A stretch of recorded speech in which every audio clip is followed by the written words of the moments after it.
Help, I'm about to be run over by a lorry. Oh no, sorry, it's just there's some lamps in my house. It's fine. Welcome to another Rich Tang's Leicester Square Theatre podcast. Sure Love Radio 4. Another series of Relativity coming up. Thanks, guys. This one is Paul Chowdhry. He's a lot of fun. He's crazy, man. Look, hey, we're doing loads more Rich Tang Leicester Square Theatre podcasts starting on February the 5th, and we've got some incredible guests. A lot of them are selling really well. A couple of them are pretty much sold out. On February the 5th, we've got Kathy Burke, and we have got Adam Kay. On February the 12th, we have got John Robbins and Ellis James, and also Danielle Ward. That one is sold out, but you put your name down on the list because sometimes tickets come up, and there's a few around, I think. So it's probably worth putting your name down. February the 19th, we've got Trevor and Simon, and and a great name that I haven't yet announced. Really good. You want to come to see that one. February the 26th, we've got Mackenzie Crook from off of The Office. He's no Tim from The Office, but he's Mackenzie Crook from The Office, which is better because that's his actual name. And from The Detectorist, which I love. We've got the girls from the All Killer No Filler podcast, who are amazing. We have on March the something. Let me have a look at what that is. The first Monday in March the 5th. I can't say who it is, but we might have someone who's literally too gorgeous, but we'll see if that comes to fruition. And March the 12th, we got Brian Blessed! Come on! Finally. And also March 26th is Al Murray. Lots of other great names to put in there as well. So come along and see that. Go to leicestersquaretheatre.com. If you go to richhang.com/gigs, you can check out all of both the podcast get dates, and I'm all at the same time I'm on tour with Ofrig I'm 50. Go to richhang.com/gigs or richhang.com/ofrig/tour, and you can see if I'm coming to you. I'll tell you where I'm coming quite imminently and whether you need to book ahead or not. I am coming to Northampton on the 1st of February. Probably some tickets left for that. Dorking on the 2nd of February. Sutton Coldfield on the 7th of February. That is sold out. Chorley on the 8th of February. That was very close to selling out. It may have sold out. Leicester on the 9th of February. Then Norwich, which is nearly sold out, 16th. Cambridge selling very well on the 17th. St Albans on the 22nd. That's a massive venue. That will not sell out. You can make your decision at the last minute. Banbury on the 23rd. Cardiff on the 24th. Selling pretty well, but I'm in the studio. And then Cheddar on the 28th. That's the big gig that all the comedians are aiming for. And then it goes on and on. London on May the 4th. If you want to see the DVD record. Though I suppose it's not really a DVD recorded these days, is it? With all the newfangled downloads and that they've got going on.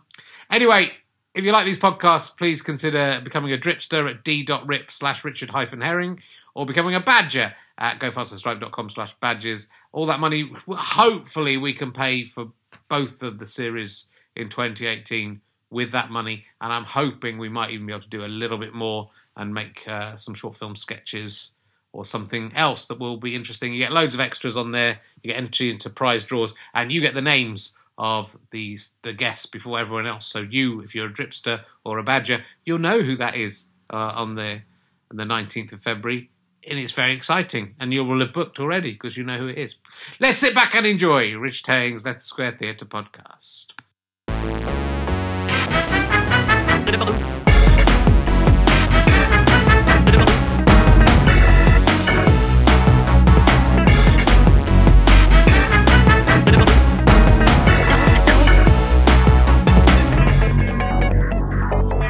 Ladies and gentlemen, welcome to the Leicester Square Theatre. Please welcome a man who, like a ghoul, has just been down to Oxford Circus to see where the events of last Friday didn't happen. It's Richard Herring!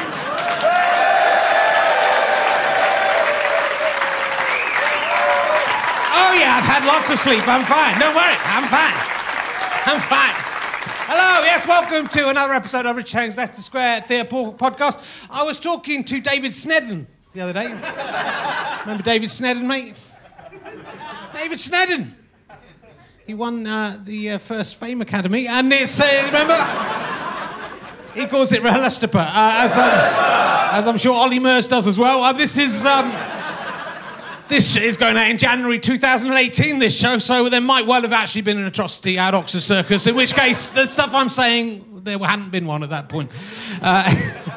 It was, you know, I was terrible hearing that news about it. It was on Black Friday, whatever they call it, wasn't it, where they do the Christmas, all the Christmas sales, and all the news came through.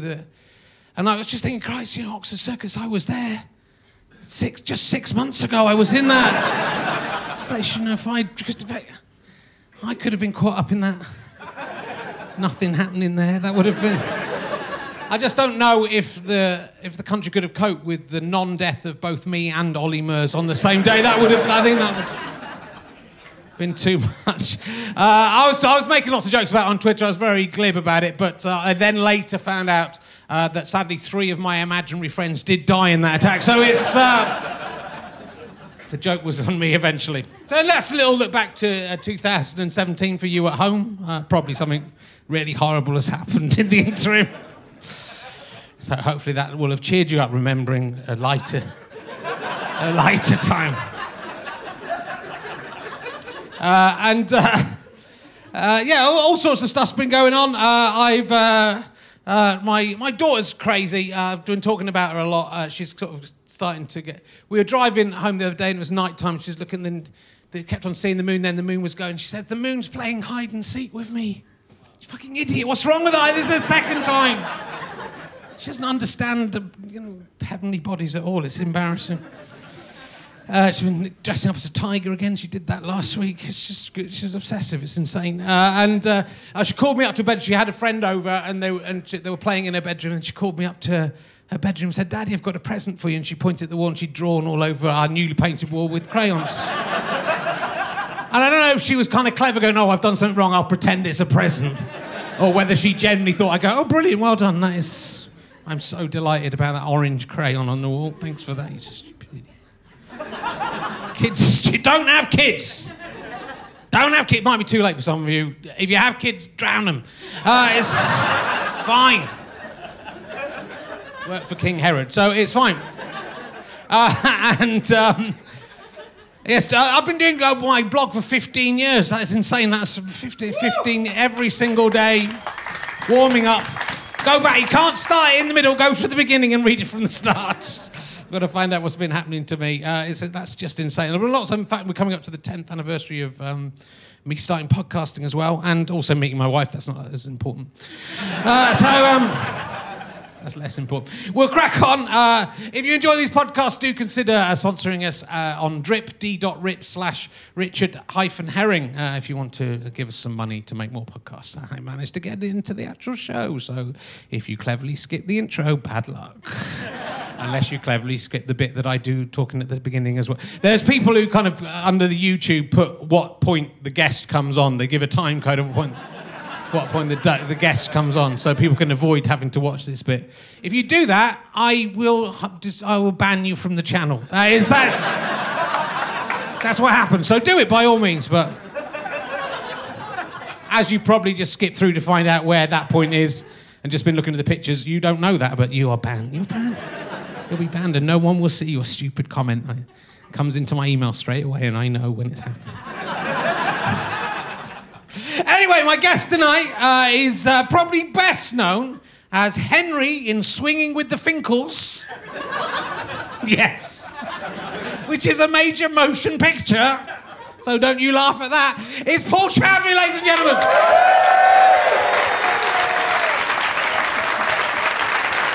Come in, sit down. Make yourself at home. What a credit. Yeah. Well, it's a film that no one's seen. It's I'd never heard of it, and no offence, but it's got Tim from The Office in it, which is usually Martin Freeman's film that he made before he did The Hobbit. Yeah. You were his friend, and you played. I his was friend. his best mate in it. Yeah. Wow. Mandy Moore was in it. Yeah. Pretty much everyone whose career has kind of rocketed into stardom. And I'm doing your podcast. I don't think it was because of the... You've done quite a lot of movies. Yeah, Movies. I did. I've done quite a few films, as a lot of the audience are aware. I've seen me in quite a lot of motion pictures that have been box office flops. You're in a one with what's his face? Chiguelefejo. Oh no, I was gonna. That's I should have struggled to say his name. I didn't. Yeah. You were in what's it called? The one with about oh fucking hell, I'm so tired, man. Shall we just call it a day? The bloke who directed Eyes Wide Shut. That guy. What's that film called? Oh, Eyes Wide Shut. Yeah, that's it. Colour Me Kubrick. You were in Colour Me Kubrick. Yeah, my voice was ended up being used in the end.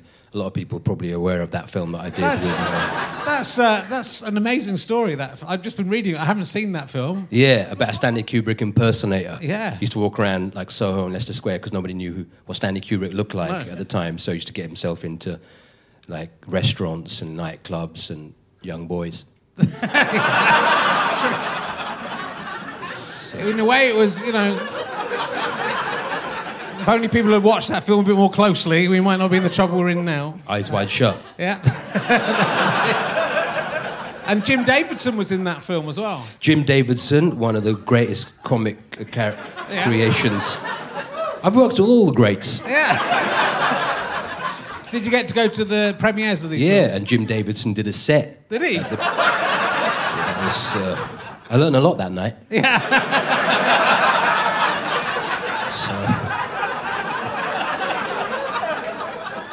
Good gig. They didn't get you to do a set at the premiere? It's hard to follow Davidson, man. Yeah. They might have just thought you were one of his characters coming on. That's the...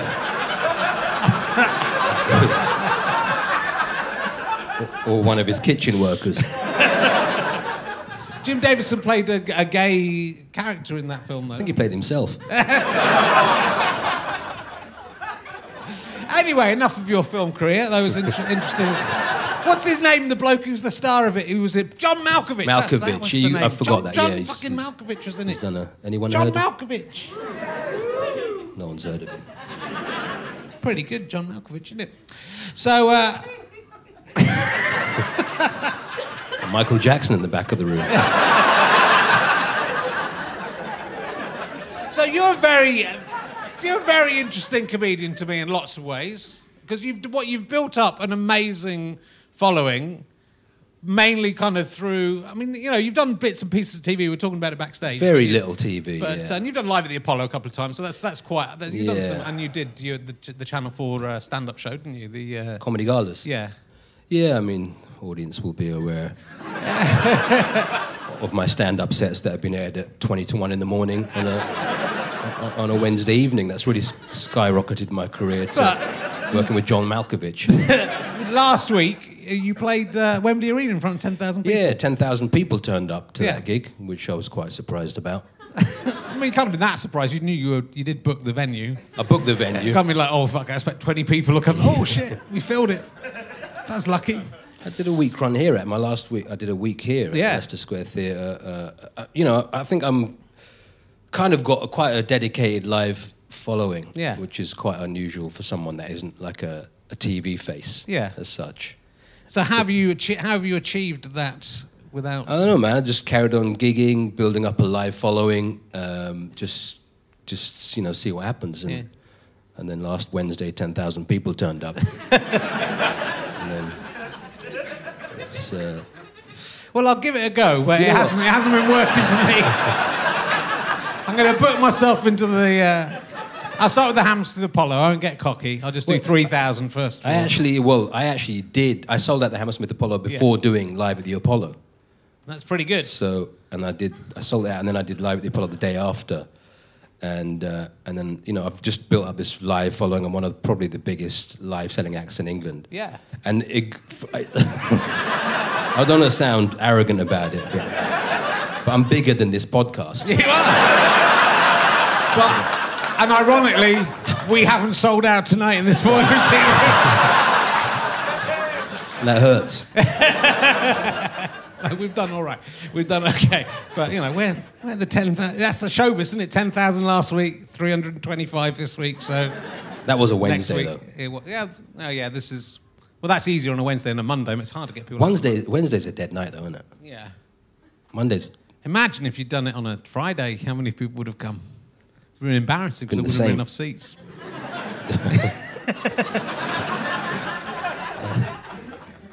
How many is this then? This is about 6,000-7,000? Yeah, it's... now I'm starting to get an idea of how you've done this. This is what you got to do, man. You got to hype that shit up, rude boy.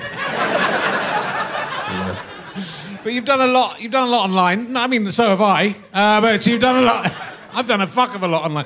No, you do these little videos on Facebook and YouTube and whatever. Yeah, I've done the odd video now and again. Just get a camera out and stuck them up online and does. Views. But it's interesting. I mean, I like your stand-up's really good. These videos are quite interesting because you will cover quite serious subjects and with a bit of humour, but also, I mean, you talked about Grenfell Tower. I saw one which was, you know, you're very angry about it, but it's a formed comedy routine about it, but obviously filled with anger. So there's a sort of political side to your stuff. Yeah, I mean, it's the kind of thing you'd go on Channel 4 News and talk about if they're looking for a talking head. They didn't book me, so I just did it myself. So, you know, you just go off on some rant sometimes. Yeah. And, you know, I do them now and again when I can be asked. Yeah. I don't have the dedication that you've got. You know, this is incredible that you've got this format and one of the biggest podcasts in Leicester Square. To be on this is an honour. So, you know, it's like you've done the same thing, and it's just like I just used to make videos and make comedy sketches. Yeah. I made one that was like about the singer Zayn Malik from One Direction. Okay. I played all the characters. I played his mum. I played his dad. I played him. Yeah. And then I edited them up into these kind of sitcoms, and that did a lot of views and just things like that. And I think what really kicked it off was the troll videos. Right. So like 2014, 15, I used to get, you know what it's like online. I do. You know, people, lonely. Yeah. People call you a prick online and stuff. Yeah. And then I would look at their profiles and expose them and rip them a new arsehole. Yes, I've seen these. They're good fun. Well, because the sort of established, what people say is don't feed the trolls. Yeah. Don't get involved in it. I mean, as a comedian, it's so hard not to get involved in it because I think I saw you in an interview saying it's the same as being heckled. You wouldn't, if someone heckles you, you don't just ignore them. And so you are you're probably going to be funnier as a comedian than anyone who's trolling you for the reasons, especially that people are trolling you. Well, yeah, don't feed the trolls. I give them a 3-course meal.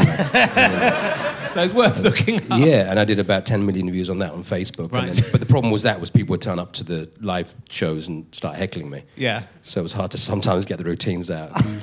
Prick! And I'm like, I've got a show to do. And it's harder to look, because you actually look up their Facebook profiles and, and comment on them from that, which is... Yeah, and a lot of the time you don't realise that these are school kids. But a troll is a troll, innit? If they got to take you out, you got to take them out first. And then I got death threats from Bradford. Yeah. A lot of kids from Bradford were saying, you can't come Bradford size, we're going to mash you up. So I couldn't really do many tours in Bradford after that. At schools, anyway. But ticket sales are ticket sales. I don't give a fuck, mate. You got to do what you got to do in this business, man. But you have been confronted by hecklers and been in fights with hecklers. A lot of fights as you can see you can't tell on the podcast, obviously. I'm a hard bastard. Yeah. So not many. That's why I've got this kind of beard now. Yeah. Because it's a sort of spring. Yeah. To bounce off the face. Not many people mess with me with this. But I used to get looks in the street when I was clean shaven because I'm about your age. Yeah.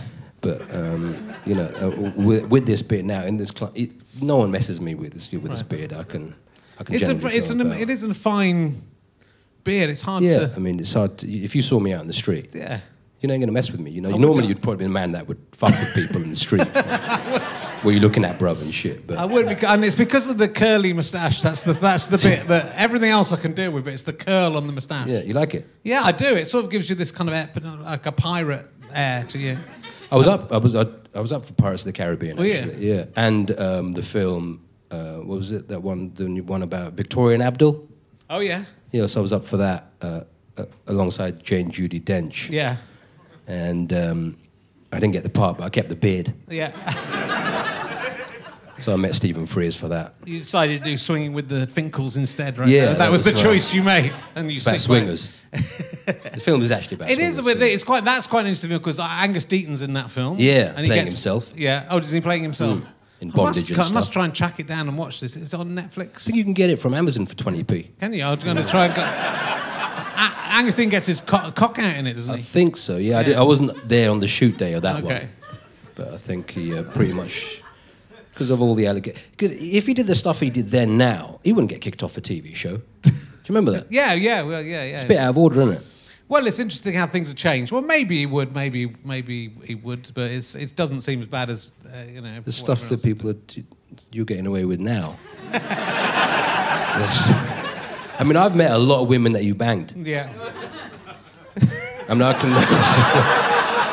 I mean, back in the day, man, you were one of my inspirations. The amount of pum-pum you were getting back in the day, man, was crazy shit, man. This guy's a legend in the game. It was different. It was a very different time. I'm very happy. That's where I am now. He's a family man now, but to get to that level, you had to go through that shit. I did. You got through a lot of pum-pum. I remember, man. I mean, some of my friends weren't happy. And I used to get all the shit. Oh my God, is he going to call me again? Is he going to... I won't mention their names, but if any time an allegation gets thrown out there and I can make some money out of you. Good.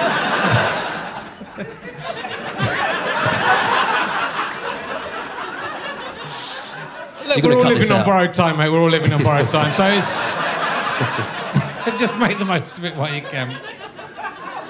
No one can sack me. I just do this myself, so it's I can't sack your own podcast, can you? So.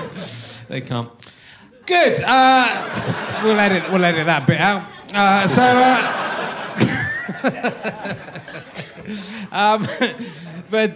Yeah. All right. I'll ask you an emergency question. I think we'll go straight to emergency. Can you ask me this question? I can. That's a picture by my daughter. See what a lovely man I am. That's the kind of thing she scribbled on the fucking wall, man. Called that a present. I mean, it's a bit better in green. Why is Paul Chowdhry a prick? Look, this got broken last week. I've had to put it together. Oh, that's nice. Yeah. So that's your daughter's book? No, this is my book. But my daughter got it and drew in it when I was preparing for another interview. How old is your daughter now? She's 28 years old, isn't she? Very well there. Thank you. Thank you for that setup. Okay, here's an emergency question for you. What is the most valuable thing that you have ever buried? Buried? Yeah, buried in the ground. Or, under something. Under something? Yeah. Buried, buried. We don't bury things. In your culture? Things. Yeah. From the streets, we don't bury shit. Okay. Just leave it on the floor. What is the most valuable thing you've ever dug up? Dug up? Yeah. These questions left over from Savile. That's my question. All right. It's on a similar theme. What do you most regret destroying with fire? What? You must have destroyed some stuff with fire. Destroying with fire? Yeah. You can't just repeat the question. I mean, it seems, as a technique, it seems to be working quite well for you. I'll answer that question with the same question. What's the question? What do you most regret destroying with fire? It's a good question. Never been asked this question before. That's why they're good questions. They're meant to open you up, make you think. I haven't had a bonfire. The thing is, if I'm having a fire or burning things or destroying things, I couldn't get away with the things you do. If I was in the garden and there's a fire and the next door neighbour said there's a guy with a beard having a fire in the garden, I think the flying squad would be there. Maybe. I don't think they've had this question. All right, I'll ask you this. Have you ever fallen downstairs? Fallen downstairs? Yeah. Have you ever? You must have fallen downstairs. Stairs? Yeah. Down them. Or up them. If you've fallen upstairs, that's quite... Falling upstairs is funnier than falling downstairs. Yes. I've fallen downstairs a few times, yeah. Yeah. Good. That's all I wanted to know. That was all I wanted to know. And did you bury anything after you'd fallen down? No, but it's sort of interesting. Well, that, you know, obviously, I mean, we're talking about the hecklers coming for you, and but you know, there's quite a lot of more serious stories about your dad being attacked and stuff for being Asian, and you know, your act is dealing with a lot of these racial issues. Yeah, I kind of talk about my life, really, if we can talk about any serious subjects, and if I can help thousands of people in the audience through their turmoil and anything they've dealt with. Oh, I mean, dad stuff, my dad came here in 1964. Yeah. I talk about this in other shows. I mean, and life was very down. I was born here in 74. You were about 70? 67. 67? Yeah. Well, I was proper racist back in those days. It was. I mean, even the 70s were pretty bad. I mean, now everyone pretends to be politically correct when it's pretense a lot of the time. It's a crowd. And, you know, it's... in the 70s, man, it was rough. Proper, like skinheads, DMs, National Front. Yeah. It was... there was no political correct. There were, you know, things it was just out there. What school did you go to? I went to the King's Wessex Upper School, Cheddar. Private? No, public school. Yeah. My dad came. He got he was a bus conductor when he came here. I used to sit on the buses with him. Then we had a shop. There were so many fights back in the day. Dad got attacked, knives to the face. It was, you know, times were hard in those days. And if I talk about those things, I try and, you know, talk about what we went through. And I can't remember the routine on it. It's got to be funny in there somewhere. It doesn't have to be funny. Because you're dealing with. I mean, it's interesting. I was watching your show. There's one of your shows up on YouTube. The whole thing up on YouTube. Oh, really? Yeah. I don't know if you've. Well, your page links to YouTube. It was which one would it have been? I think it was. What's happening? White people. What's happening? White people. Yeah. Yeah, I didn't put that up. No. Okay. It's up there for free. Go and have a look. But it's, you know, you've got to, you know, you go through the audience and go, you know, are there any Punjabi? You go through all the different. Yeah, different I mean that was 2012. That kind of DVD, and I get such a diverse audience. Yeah, yeah. You know that I get like probably one of the most diverse audiences in England. Like you get so many different types of people. So I talk about everything, and then I did PC's World, and this one's Live in It. Yeah. The tour is called Live in It. This is Live in It. So Live in It. Yeah, and I'd kind of talk about the different types, and essentially the argument is we're all pretty much the same, and we laugh at the same things, but we're divided into groups, and it's all man-made, and we divide ourselves into subcultures and religions and castes, and I kind of go through all these themes. And it's quite interesting with comedy, though, that audiences do sort of stick to their own kind, don't they? They're really it's quite unusual to see. I mean, you know, a lot of comedy clubs are predominantly white. Yeah. White. Yeah, and I came up through the clubs, you know, since mid-'98. But I mean, it's so good to be on this podcast because the audience is so diverse. Not tonight, but in general, it's quite diverse. Yeah. Well, it's not even diverse within white people. It's just one type of white person. Yeah, it's sort of fat middle class IT, men who work in IT. That's it. So I've got to. And bald men. All right. You've offended your own audience. And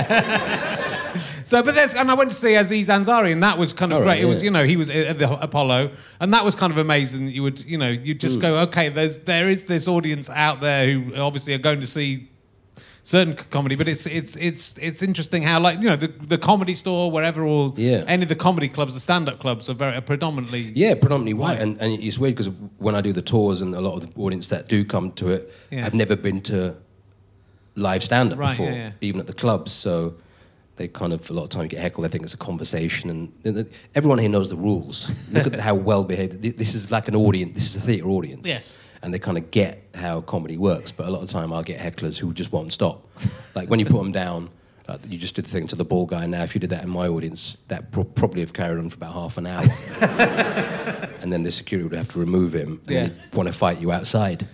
Well, there was just the other day in Lowestoft I was reading there it made the East Anglian Press. There was an altercation. Well, he actually was a white guy. Don't want to sound racist, but he was one of your people. And he was actually talking at the back of the room. He wasn't actually heckling me, right. but he was talking. He carried on talking. And just people around him to ask, because it was Lowestoft isn't the most diverse audience. No. So the audience around him were, shut up, mate, and then by the time, hey, he keeps on talking, and this is an impression of white people. And then can we get him removed? And then they eventually took him out, and then he tried to punch a member of staff in the foyer, and then they kicked him out, and then the police came, and he wouldn't leave, and then they tasered him. Wow. And then the manageress showed me the footage on her camera, and he was screaming, and I said, "Can you send me this? Because I could get views online. This could basically go viral." Yeah. I didn't put it up because I thought it was a bit out of order, but looking back on it, I should have put that online. People love that shit. We'll stick it in now. We'll just have a little break and we'll stick it in. And then on the same gig, I just played 10,000 people the night before. I've been on the road for like a week, and there were about 350 people in Lowestoft. Yeah, that's pretty good for Lowestoft. That is all of Lowestoft. That was Lowestoft, yeah. Which closes at 5 o'clock. Yeah. And that is the whole family of Lowestoft. Yeah. All 350 of... And then I swung the mic, and I smacked the mic in my face and smashed my tooth. On stage, and the chip, and I've actually had it filled in, but then I just put an update up saying man gets tased and I broke my tooth. It's pretty full. So it looks like. Yeah, you were involved. You should have seen the other guy. You should have seen the other guy. He got tasered, but nothing to do with him. But you've got to hype this shit up. Yeah, of course. There's a great clip of you on... you're quite a hard man to find much out about as well online. There is hardly any interviews with you online. Your Wikipedia entry is very, very slight. Very, yeah. You're a very mysterious man. But there's a good clip of you on Deal or No Deal. Oh, yeah. With Noel Edmonds. And Noel Edmonds is trying to butt you up and say how you're the funniest comedian in the country. Yeah, I mean, that's a quote I've always aspired to have. Yeah. One of the best comics in the country, Noel Edmonds. Have you seen him? Has he come to a lot of your gigs, Noel Edmonds? He's always there. Yeah. He got tasered at the last gig.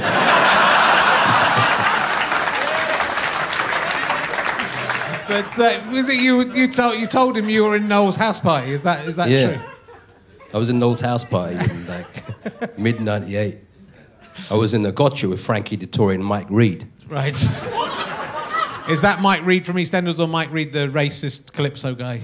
Same guy, isn't it? Okay. No, there's two different ones. Oh. There's two different ones. I know all the Mike Reeds may look the same to you, mate, but there's two. There's two.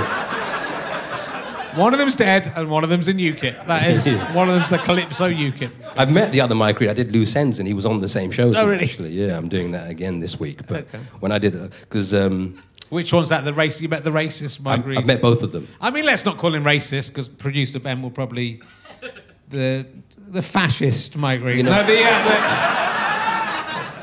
See, calling UKIP members racists, people have just ripped me online for that. Right. You can't call us racist. We're not racist. We're UKIP supporters.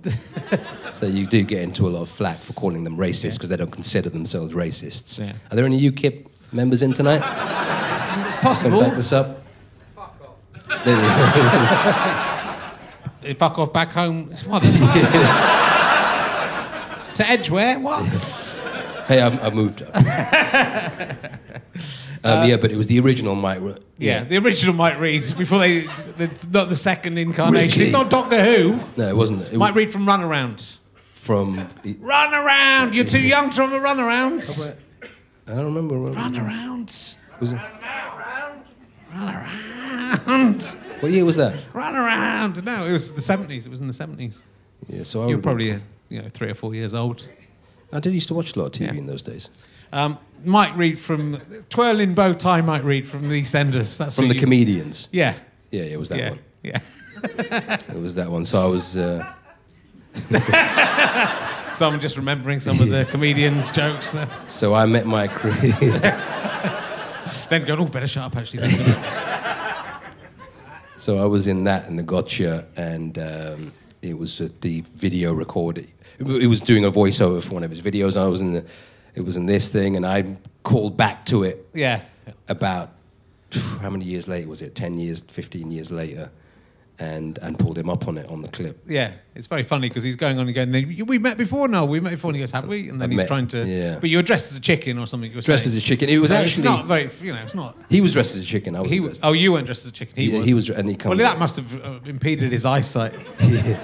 And it was with Jonathan Ross. It was a Jonathan Ross. Yeah. And it was with him and his friends and his family. And then, are you a friend of Jonathan Ross's? He's never invited me on the show after that. So I'm not sure if I offended him. But I've never been invited. I haven't done, in fact, any talk shows. So it's weird because the only other comics playing Wembley Arena this year are Mickey Flanagan and Jack Whitehall and myself. So the level of stardom they're at and kind of where I'm at in my career is a bit unusual. Yeah, well, but that's fascinating and it's interesting. But also, then you don't need to go do the talk shows and the panel shows. It's nice. It's sort of. I mean, I find it very surprising that you haven't been asked on the panel shows. Yeah, for lots of don't do reasons. panel A, shows because either. you're doing so well, but B, everyone says that political correctness would lead to I think there's a perception of who I am out there. Right. I think there's a perception that I'm some kind of right-wing UKIP comedian. Right. So maybe because my first DVD was called "What's Happening, White People," which wasn't the intention, and I think there's been a lot of things, and there's some reviewers that have kind of gone out of their way to try and finish me off. When I say finish me off, not... It's the other way. If you do it the other way around, you get on all the panel shows. That's how it works. And there's a perception of the kind of comic I am, which is kind of the polar opposite of who I am. Well, it's interesting because watching your stuff and watched a fair amount. I've seen you in the past anyway, but I've watched a fair amount in the last couple of days. And it's clearly you're challenging you're challenging the racist views of other people by you might pick on some white people in the audience, but it's sort of holding the mirror up to if I really did dislike white people, I wouldn't be able to tour to 10,000. Wouldn't be able to just perform to no. ethnic. But no, but I think it's very inclusive. I think that's what's great about it. It's having fun with. I mean, you throw in like some Punjabi swear words and stuff, and mess around with people with that. But then that's quite interesting anyway. So some of your audience won't know what's going on, but you kind of pick up. Yeah, what's and going do the on. translations, and I think it's more fascinating for an English audience to find out all these dialects and subcultures and languages, and it's quite interesting. But a lot of people say, "Oh, you can't say that, can you? No, it's racist. It's unacceptable. You shouldn't be saying those kind of things." So that's, I think, creates a certain perception of who I am out there, which is exactly what I'm not doing. Yeah, but but then plenty of people who might do a racy act in their live show are still trusted to go on TV and do something else. Yeah, I'm not going up with this chalky act with Jim Davidson. Remember that? Yes. I was about to do the impression and stop myself. So I mean, it's a lot of my crowd have come tonight. So, but then someone you do like a sort of Cockney Dave character, and then some people will say, well, why are you allowed to do that? I do that in this show, actually. How come you're allowed to do my act? It's the whole. I'm not going to do the whole routine now.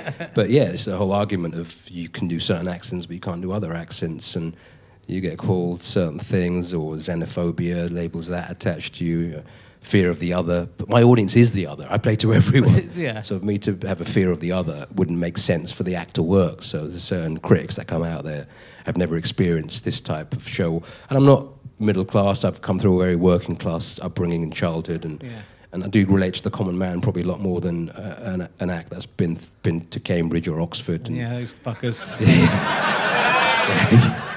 I don't like to talk about it. Nothing. I don't like to. Where did you study, man? At Oxford. So I don't like to talk about it. So not Cambridge, that's for sure. So I'm with you on that. I'm with you on that. So I think my delivery is a lot more rough around the edges, and certain critics don't like that. Well, but I think also, critics aren't necessarily, they're not that important, as you prove, that it doesn't matter what the critics are really saying, and they're going for, they don't like it if someone that they haven't championed is successful, they don't like it if someone they don't get is successful, but that sort of surprises me about your stuff, because I think, the things you're doing online, those things, like I was talking about, the various, looks at kind of topical events, those are full-on proper satire anyway. If the comedy critic should be looking at those, going, "Wow, this is amazing. This is a guy like you say, working class guy, who understands the situation, talking about stuff and being quite hard hitting about it. I appreciate that, man. But yeah, fuck him.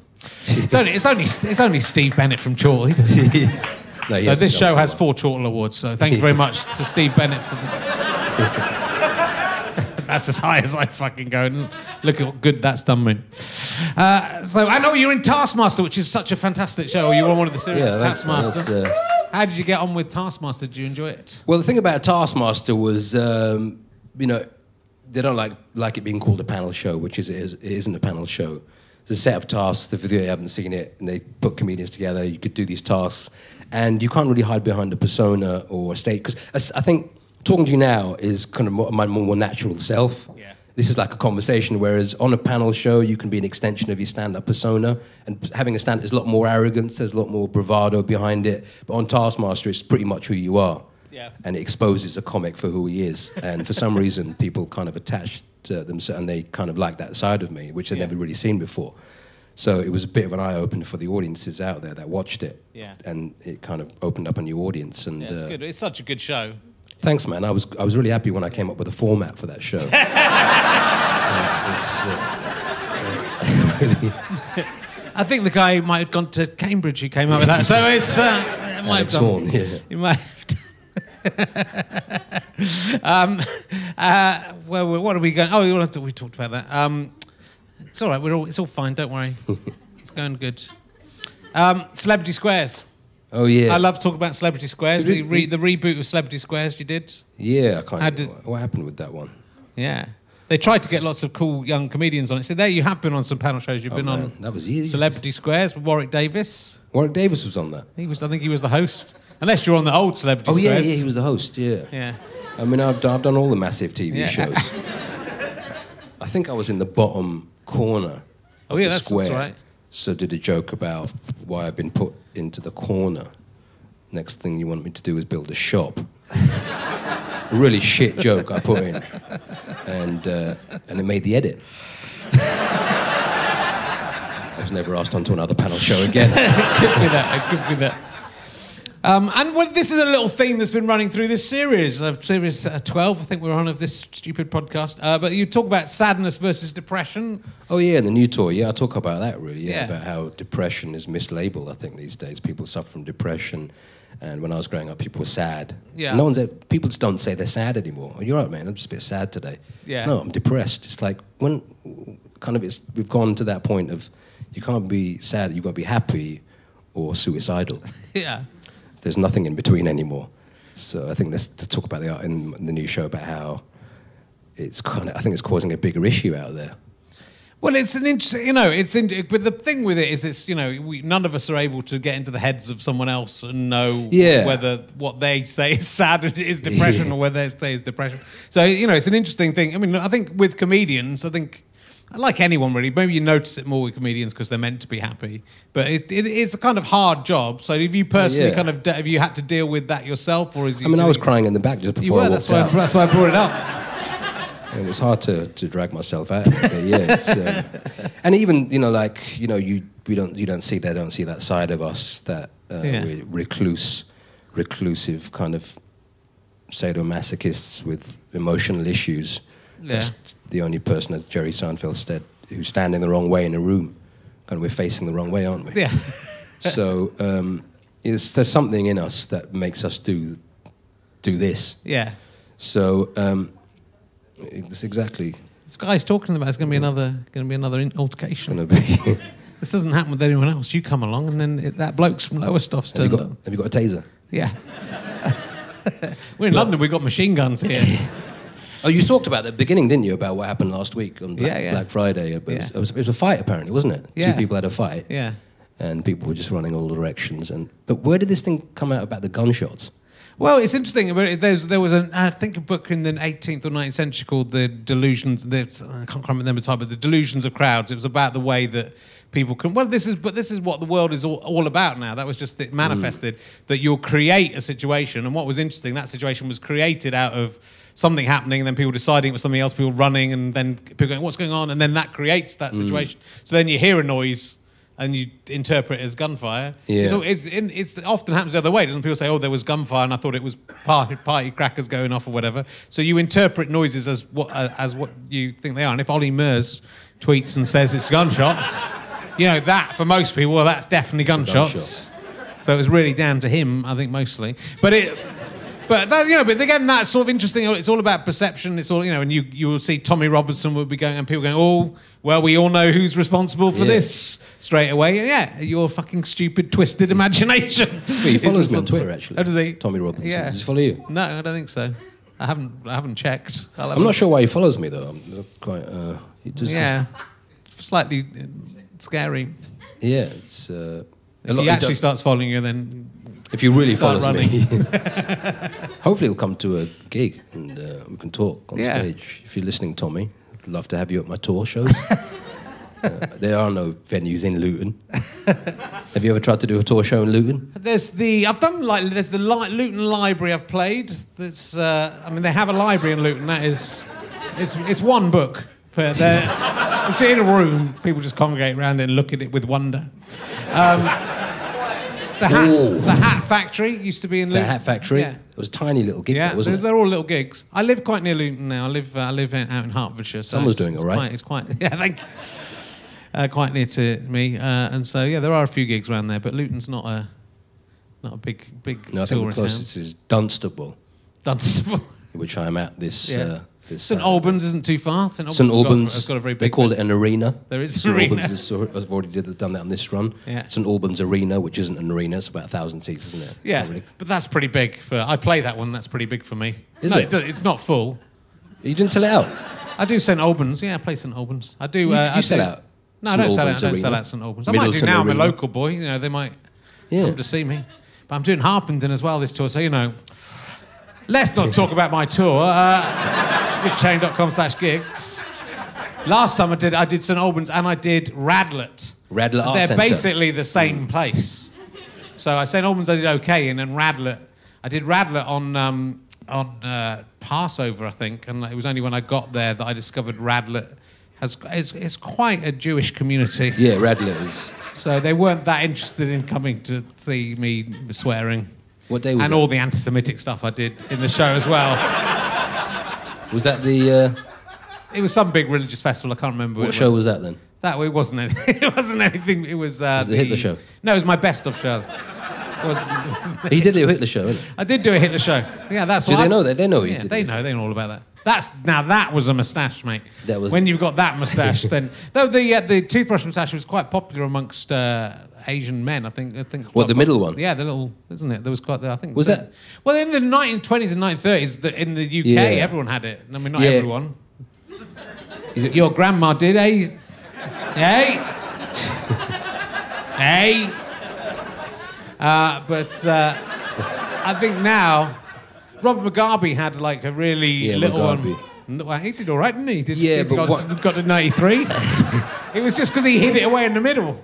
Right in the you middle, just kind of had people going, I thought that was a birthmark. No, it's a little Mugabe moustache. Just like right in a little philtrum there. That's the thing about moustaches or facial hairs or hairstyles. Yeah. Once someone, a serial killer or someone responsible for genocide, has that look, it's out of fashion. It does, it goes. Which I think's a shame. Because if I go on a killing spree, this curly moustache is finished. Well, you know, the pirates killed lots of people and...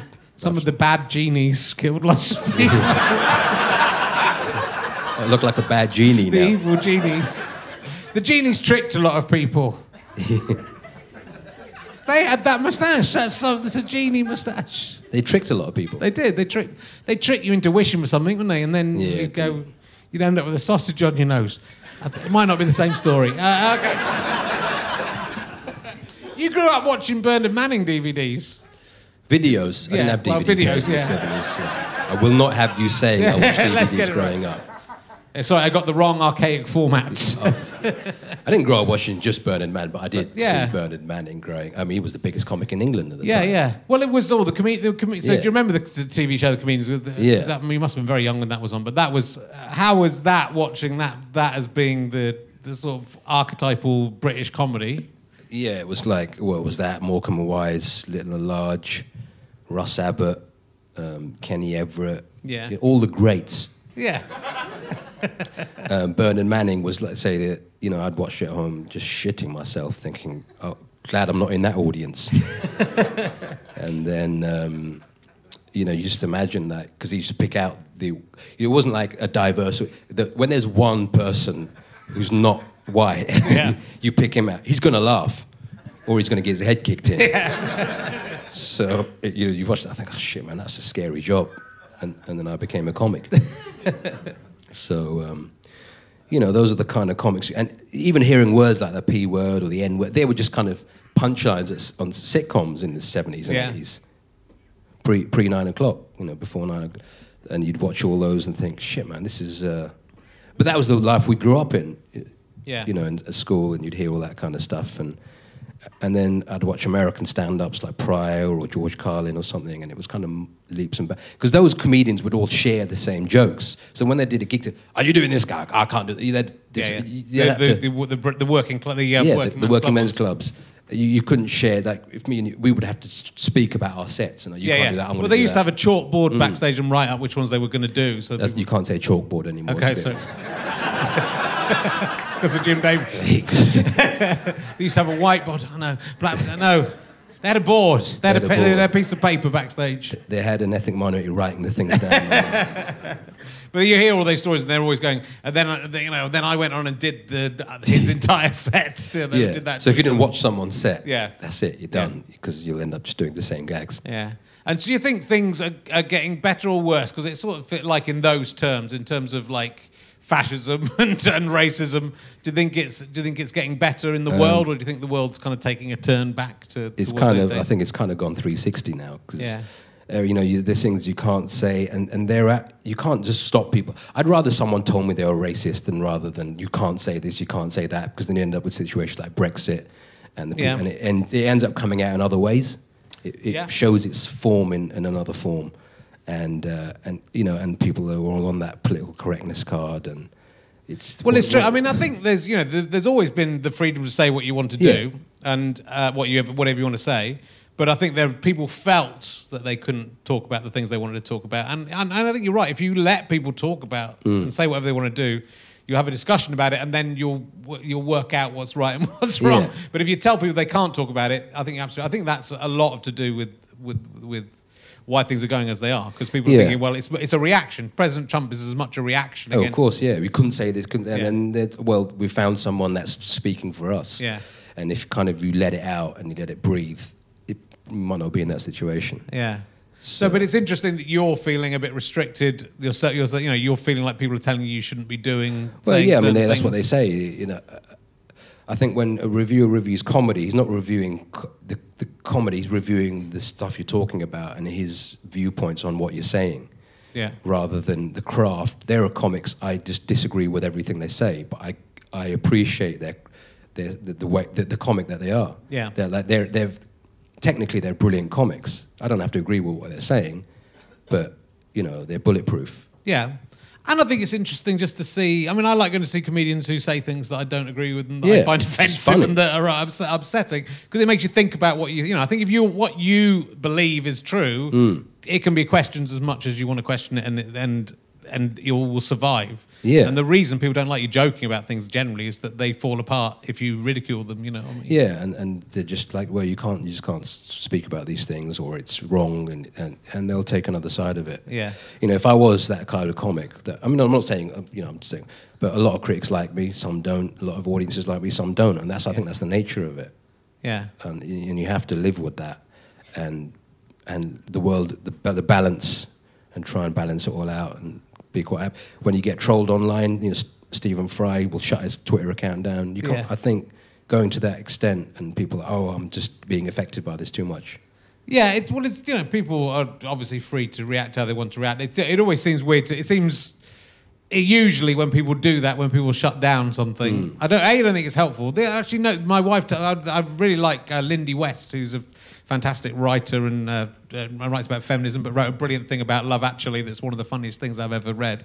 And I said to my wife, I haven't heard from Lindy West for a long time, you know, like, where's she gone? My wife said, oh, she's doing this and this and this and this. But she left Twitter as a protest against something, but actually by leaving Twitter, it just... You know, you're just stepping away from the discussion, you know, I think a little bit. I can understand it, because I think Twitter's turned into a bit of a it's a quagmire of idiots. But you ever searched your own name? Yeah, I do all the time. I think it... Well, you know, people say it's a vanity search thing, but I think it's absolutely the opposite. It's a reality search, isn't it? Vanity is to never search your own name, because you'll never hear the negative stuff. Yeah. But I like chipping in on, you know... I like finding someone who's slagging me off, you know, and if they're doing without atting me in, that's okay, but I think it's quite good fun to sometimes join in the conversation with them. Yeah, if they at you, it's like, essentially they see those accounts as an extension of our onstage persona. Yeah. That's the way I feel. It's not our personal accounts. If you want to do that, start up your personal account. I was talking to Stuart Lee about it, who doesn't have... no, he doesn't go on. But he goes on at night time sometimes. He goes on all the time. The minute he gets mentioned, he'll email me straight away. Does he? Yeah. So he's constantly monitoring. He'll be now. I'll get an email now because I've mentioned he's got the CIA style. It's come through on my phone now. He's bugged the theatre. He's here. I was. I don't know if I should say, but I was talking to him about that as well. And I was at one of his gigs. And he was going, these fucking comedians. I know, late night, 3 o'clock in the morning, I don't know, search for them, and the household name was a TV act walked through the door, and he goes, oh, there's that cunt, he always fucking writes shit about me. I can't mention the comic's name because it's quite a big name. And it could be anyone, to be fair. And then he came up, oh, hi. Oh, I was about to say his name. I don't get on these shows anyway. But, you know, that's because they think he's not watching. Yeah. But, as you know, Stuart Lee's kind of omnipresent. Yeah. No, he's watching lurking. Us at the moment. He's lurking, watching.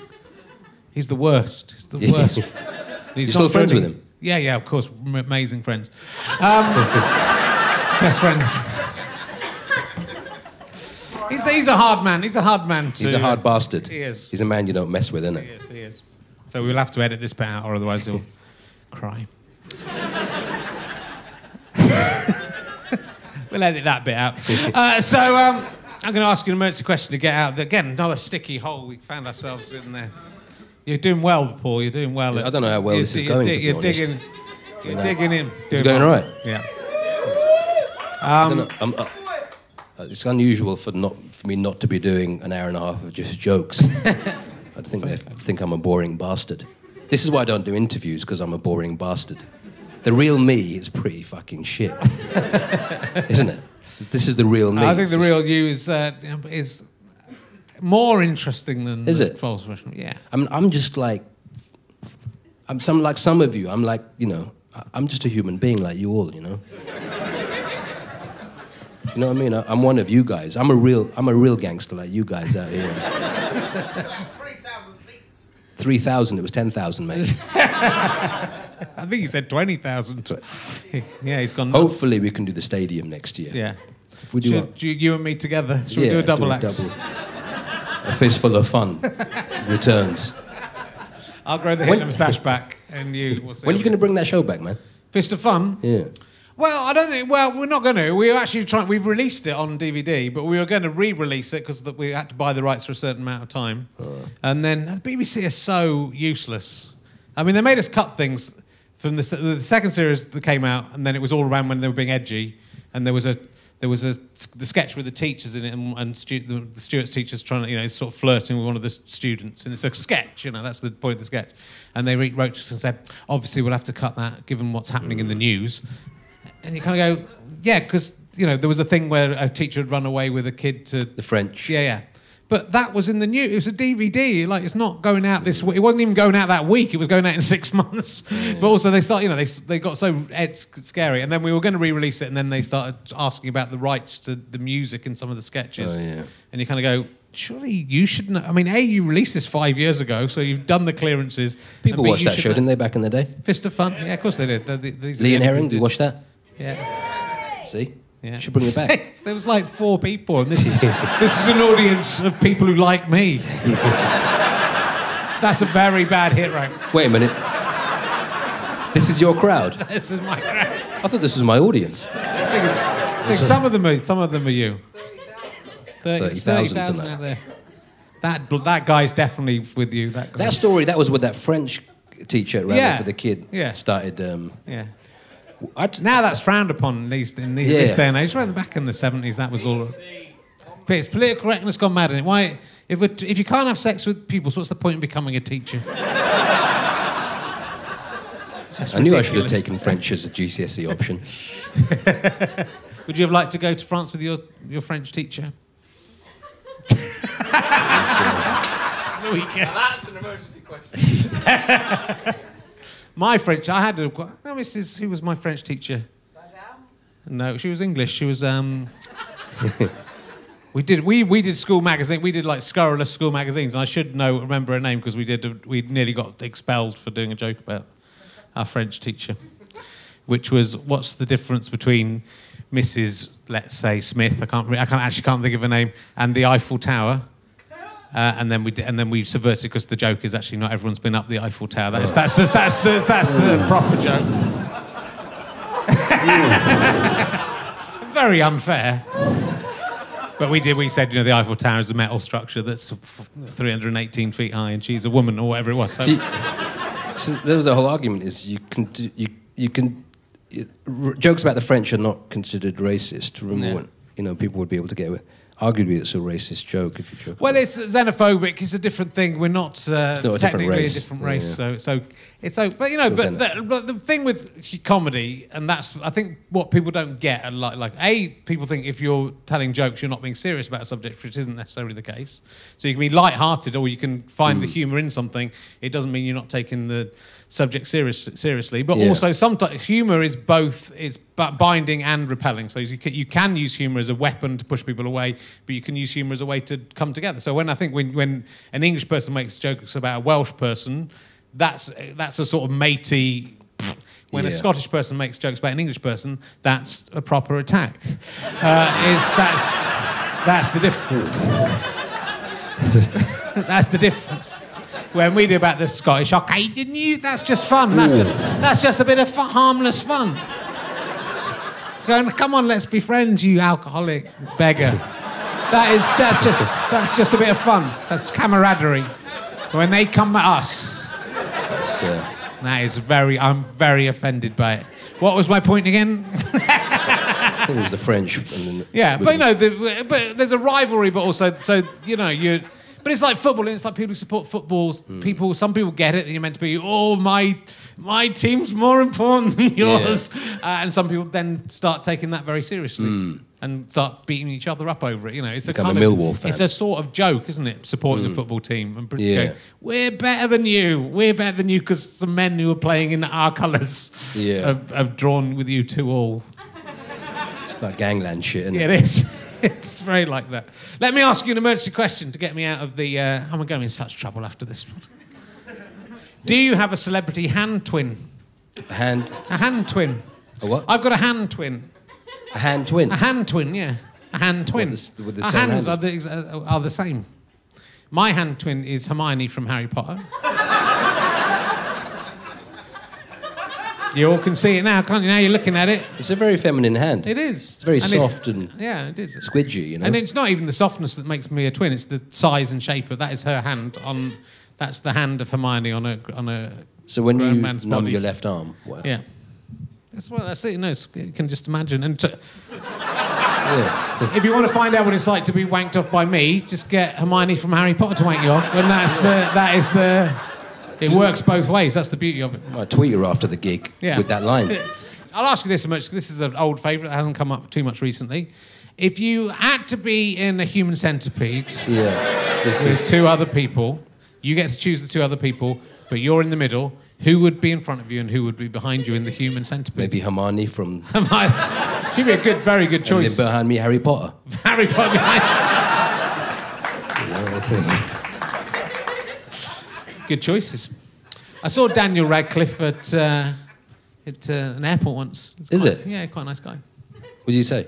Didn't say anything, just looked all right as he walked through. My wife loves Harry Potter. I hate Harry Potter. She loves it. And she was in the toilet. She missed the whole thing. Doing the human centipede. She's still upset about it. What was the worst occasion in which you were totally naked? Question 204. The worst occasion? Yeah. The worst occasion? The worst occasion. Totally naked. Yeah. There must have been some. It's a tough question, that one. Yeah, they're all tough. What's the worst occasion? Come on here to I don't have an easy normally ride. walk around completely naked. No, well, exactly. That's why it should be memorable. I have shaved my whole body down now.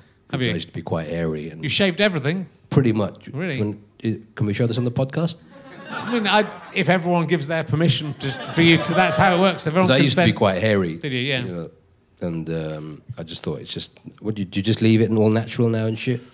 I've got so much effort to do any of that kind of grooming. I'm not grooming. I'm talking about body hair. Yeah.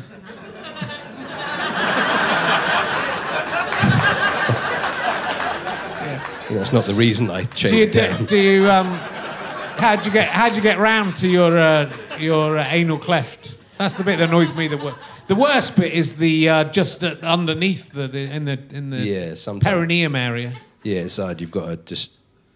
Do you shave there? Do you shave that down? You just got to trim it because when you shave certain areas, you get a few nips and you know. Yeah, you got to be blood's careful. going everywhere. Yeah. And then it's pretty embarrassing that you're naked doing it in the middle of Dixon's. Yeah, don't do that. Just want to test out this Braun multi-shave. Yeah. You used to work in Dixon's, didn't you? Yeah, I used to actually work in Dixon's, yeah. It's interesting that you that was your go-to area for imagining shaving your that's the most embarrassing place I was naked. I actually worked in the High Street Kensington branch as well. Did you? Yeah, I served a lot of celebrities in there. Did you? What's that guy's name? John Malkovich. I struggled with it earlier. Brian May served once. Really? Yeah. Anita Dobson was in there with him from EastEnders. Yeah. What's the other guy's name who did the Tetley Teabag adverts? Brian Glover. Glover came in. Yeah. And I sold him I want to buy a Walkman. I sold him a Walkman. Okay. In 2008. No, this was about 1993. Right. Okay. We're still quite late for a Walkman. Yeah, it was late for a Walkman, actually. It was towards the end of the Walkman era. Yeah. And that's why I spent my first week's wages I got from working in Axbridge Mushroom Farm. I got £30. Magic mushrooms? No, just ordinary mushrooms. And I bought a Walkman. And he bought 1984, that was. 84? Yeah. Well, that was when you were rich, innit? Yeah. 30 quid, and they had little orange headphones. Was a lot of money in those days. Yeah, nice. Sony, was it? Yeah, I think it was a Sony. We used to do them a bit cheaper. In the, oh, did you? Yeah. But and when I served him, I said to him, "Get off the mall, stick to the road," which was a line from American Werewolf in London. Yeah. And he looked at me like I just shat on the Walkman. Really? You'd think you would like that because that's he was not. Like, that's. What you talking about? You've forgotten the reference. I said it's a line from America. I don't fucking remember that. He didn't remember anything, and then shortly after that, he died.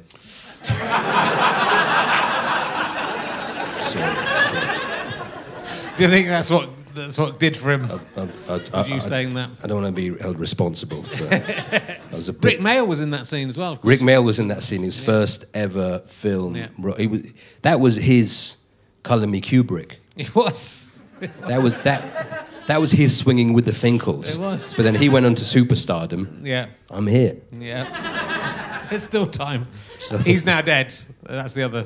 And both of those guys are dead. So it suggests to me, stay in shitty films that don't work, and you live forever. Be in good films and you die. That's what we've learned. Well, he didn't do many good films, did he? Well, no, Rick Mail, it was great. Drop Dead Fred was good, though. That was a financial flop. It was, but it was a good film. It was a good film, but his American break. Yeah. And then he came back to England. Yeah. And ended up in. Well, obviously his British stuff was amazing, but that was his break into Hollywood. It was interesting. But he didn't do any bit parts in films. And I actually met the director from American Werewolf in London. I spent New Year's Eve with him. Oh yeah. I always confuse John Landis. John Landis, who did Thriller and stuff. And is he still alive? One of John Hughes. John Landis' son is now a director, isn't he? So I spent New Year's Eve with him and Gurinder Chadha, who's the film director, and he didn't really... I was talking to him about American Wealth in London. Yeah. People get annoyed when you talk to them about American Wealth in London. Yeah. It's probably because you then go, you didn't ever do anything as good as that later on. Well, the thing is, he did the Twilight Zone. And yes. His scene was the one with the oh God, yeah. And he accidentally killed someone. Vic Morrow, who's the father of, tell me who it was, Jennifer Jason Leigh, and also was in 12 Angry Men. Was he, Vic Morrow? Yeah, but that was the scene in the Twilight Zone where he went to court, didn't it? Yeah. And he got were you talking to him about this on New Year's Day? Yeah, it was kind of a 10, 9, 8. And I said, do you remember when you killed someone? Who the fuck is this guy? You didn't do that with Noel Edmonds, did you? You could have done.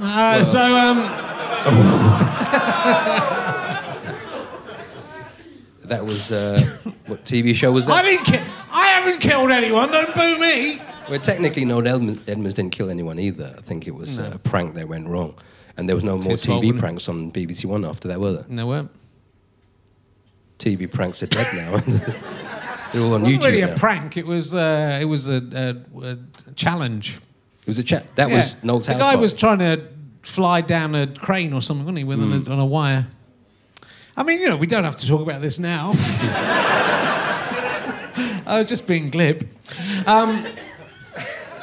Michael Lush. Everyone remembers That's what I'm going to call this episode. Great bit of I was going to sort of wrap up, but there's a bit of a tense atmosphere now. I expect we'll cut that bit out. I'll ask you an emergency question. If you could have all your teeth replaced by psychic orbs that could tell you all future events by telepathy, but would scream at a high-pitched volume every time you opened your mouth, would you go ahead with the teeth replacement operation?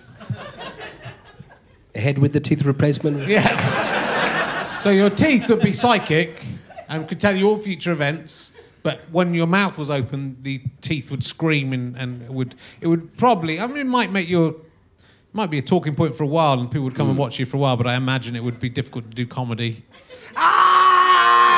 Well, if you spoke by just covering your teeth, because you can't really see my teeth when I talk, they're not as prominent as your teeth. You've got kind of horsey teeth, There's, mine are normal-sized teeth. Your current teeth are, but the psychic orb teeth are going to be massive. They'll be very big. Yeah, I'd probably take the teeth. Yeah, you'd have a go with the teeth. Yeah, because you'd know all future events. Yeah, and then you can make money that way. Yeah. You wouldn't have to do stand-up anymore, innit? You wouldn't have to. Would you, if you had psychic orb teeth that told you the future and you became a millionaire, would you give up doing stand-up? No, I don't do stand-up for the money. No. I do it for the love of the money. Yeah. So, I mean, you're making big money now. Big money. Big on tour, and you're always, this fact is how long have you been doing that now? I've been doing it for 30 years. Is it? No, well, yeah, I've been... I think Edinburgh's it was 30 years of Edinburgh, wasn't it? But I was a student to begin with, so it's about 28 years of... yeah, because I came to your Edinburgh show a few years ago, I think, and that was the... Which one was that? It was the best... Did you do a best of, didn't you? Yeah, but not in Edinburgh, so it wouldn't have been... What was the last one I saw? I think it was 2014 I came to your 2014? No idea. I think that might have been Lord of the Dance Settee, which... yeah, that was the one. It was the Settee It's available one. for just £10 from gofasterstripe.com. That's got the full ending on where I die and dance and everything on it, which you'll have seen because you saw it. You stand on the sofa and shit. Yeah, it's all sofas and stuff in it, isn't it? Yeah. It's a pretty full-on extravaganza. Did you get sponsored by... I got sponsored by Sofa a sofa. Did you? Just a sofa could sponsor me. No, I didn't get a sponsor. And how did you get that around on tour? How did I get that sofa? Everywhere. I just bought a sofa. No, but what I did, Paul, to get a van and stuff. what I did was I asked the venues to provide a sofa, and most of them did. How much was that for the sofa every time? Nothing. Just free. Free sofa. Because I couldn't afford to drive around with the sofa. So they just took one out of the green room? So I'm not doing all that well. That was only 3 years ago. I couldn't afford... The sofa would have made more money than me. if I'd gone with my own sofa. Because they charge you for these things on tours. They do. Well, you know, but that's what we were talking about backstage. Because you've gone huge, they charge you lots of money. Because I'm quite comparatively small outfit. When you're at those they don't charge venues, me that much for stuff. Well, some venues they have a lot of stuff there, but when you go to Wembley or the Apollo, it's just a shell. There's no speakers, there's no mic stands. It's literally just a shell as well. That's what I learned. You just have to build a venue instead. Throw the shell away. Get a venue. Yeah, that's it. I was talking. Limmy was saying the same thing when he played all these big venues. You have to put your own lights in. It's insane. Yeah, I mean, when crazy. Don't do that. Everything, the lights. Stay at about 500 seats. Yeah, then you're safe with less expenses. But when you go to Wembley, because I worked at Wembley when I was at college, when I was about 20-ish, and I de-rigged for Mariah Carey. Did you? Yeah. So she's a very demanding diva. Well, he's taking down the set. You know, it's a 12-hour shift at night. You get there at like 10 at night, finish at 10 in the morning. And I was the one who ended up taking her bags to the car. Right. And the next time I worked there, I was doing my own show in the same room. Yeah. And Mariah Carey was carrying your bags to the car. To the car. That's when you know you've made it. When Mariah's de-rigging for Paul Chowdhry. Then come back on. When you've got that, come back, and then we'll be impressed. Those sofa renting guys hated me. Really? Yeah, because, you know, we go, well, Richard Herring's got a show with the sofa in it last. We're going to make some money on our theatrical sofa hire business.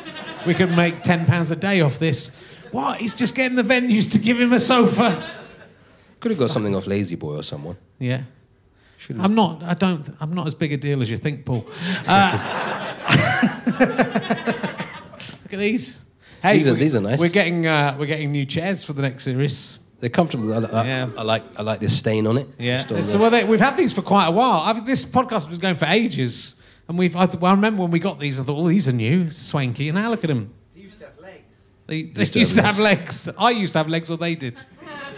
Oh, okay. Seats in the old days used to have legs. David remembers when seats had legs. These seats used to have legs, did they? And then they've been replaced. Oh, Greg Davis made them fall off. One of them. Yeah, that's true. Yeah, Is it? Yeah. Greg's massive, isn't it? He's the Leicester historian. Thank you. What episode number was that? 27. Probably was about that. So what did Greg do to make it fall off? He just leaned back on it. Is it? Yeah, he's very big. He's a big dude. He's a big guy. Yeah. Hopefully, Greg will be on the next series of Leicester. They're mad, aren't they? You got your own language, you man. It's a white thing. He wouldn't understand. So it's been really fantastic to talk to you. Really interesting, and I'd say go and see him on tour, but he's selling 10,000 seats everywhere he goes. Been extended into next year. Yeah, so you're going. It's called Live In It. Live In It. And you're doing going back just announce another Hammersmith date. Cool. So do go and see Paul Chowdhry. He's a fantastic comedian, and thank you very much for coming on the show. An insight. Thank you. We'll be back. Last one.